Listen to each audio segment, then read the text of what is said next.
মাকে, যিনি কঠিন কনকনে শীতের সিনার উপরে বাচ্চাকে রেখে দিতে পারে, যিনি হাসপাতালে ডিসিশন দিতে পারে যে আমার বাঁচার দরকার নাই, আমার সন্তানকে বাঁচাও, যিনি মাছের কাঁটা খায়, মুরগির পা খায়, পোড়া ভাত খায়, যিনি কোনোদিন মন দিয়ে সিনার পিস খেয়েছে কিনা সন্দেহ, যিনি মাছের পেটি কোনোদিন খাইতে পারছে কিনা সন্দেহ,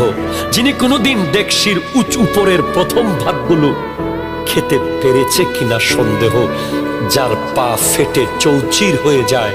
সন্তানকে একটা ক্রিম আনতে যিনি বলতে ভয় পায় যে আমার ছেলের টাকা নষ্ট হয়ে যাবে,